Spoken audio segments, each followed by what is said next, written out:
Hi, this is Nina, and I'm about to do my very first booktube or book review or whatever you may call it. I tried testing it a couple of weeks ago and I just said, you know what, I'm just gonna do it right now, right here, and I'll be as random and as I'll be as whatever goes, authentic. And the first book, for the sake of first, is my first purchase of 2021, which is God's Armorbearer, Volumes 1 and 2 by Terry Nance, Serving God's Leaders. This is the revised and expanded edition, but I don't think that there's gonna be a another edition because this was copywritten and published in 1990, so it's kind of old. I got this in Biblio. The story of this is that I got replanted to a new church, and I was asking God, like, hey, why do you have to do this? I'm kind of okay with my previous church.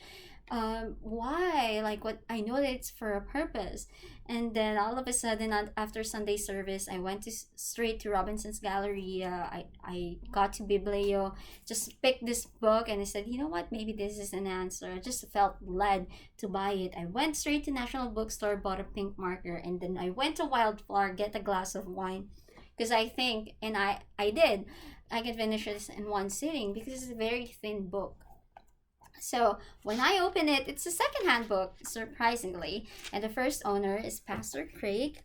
He's from Victory Bible Institute, and he read this in February 2007. So as you see, it's not just for the context of people who are church members who are serving pastors, but this book is also for pastors alike. Why do I say that? Okay, let's go to the content so I can tell you why I like this book so much. In chapter 1, it says the revelation of an armor bearer. So it is a calling. Chapter 2, it tells us the function of an armor bearer. So yeah, so there are different types of armor bearing, and this book tells you that. Chapter 3, armor bearers of the Old Testament. So it's an example like Elisha before he became the great prophet Elisha. He was the armor bearer of Elijah. And King David, he was the shepherd boy David. He was like the singer or the harp player to King Saul before he became King David. Chapter 4, New Testament armor bearing. This one talks about Jesus Christ. He is the greatest armor bearer of all time. In this book, it says that an armor bearer is the one that lays down his own life for the will of his master. And who did that, right? Who came here to do the will of the Father? It's Jesus Christ. I like what it says in page 15. It says that the spirit of an armor bearer is the spirit of Christ. It is the heart of a servant. So, chapter 5, the cry of God's leaders. So, there are a lot of things that you should look for in an armor bearer, and a lot of things that you should pray for an armor bearer, if you're a pastor, if you're a leader. And it has that. It has that in this book, those lists, and it helps. It really helps. Chapter 6, how to develop the spirit of an armor bearer. This one is like, I think, the best part after the chapter 4, the New Testament armor bearing, where it talks about Jesus.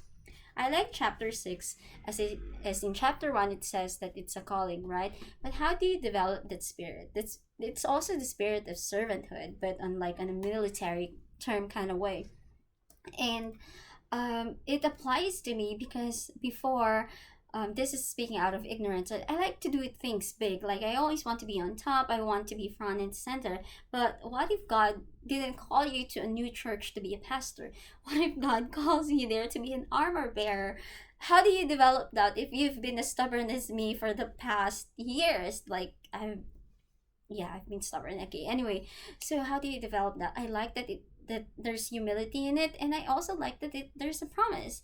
And just like in Jeremiah 29:11, God works. He knows that he knows his plans for you, right, for your good, and he wants to answer the desires of your heart if you're aligned with him. And what I like about this book is that it tells you that not because you're an armor bearer, not that you're going to be an armor bearer forever. Although there are people that are called to be armor bearer forever, so what, right? It also talks about that. But it also says that, and this applies for me, that you know there is a process before you get there. There's always a process, because for me, I'm convinced that God has plans for me. I just have to trust it, and I also have to trust the process to get to it. just so I just like it. And it doesn't mean that you're an armor bearer, that God is saying, hey, okay, so I want to fulfill this guy's or this pastor's dream, so I'm gonna make you his armor bearer. Not think about your dreams. No, not at all. Not at all. And I like that it really says that in the book. No, not is not God is not putting you on the sidelines. It's just that we put these levels in our lives that are um without or outside the context of the wisdom of God. And for the ladies out there, because I like to speak to the ladies, the greatest armor bearer, which is a woman that I think is in the Bible, is Queen Esther.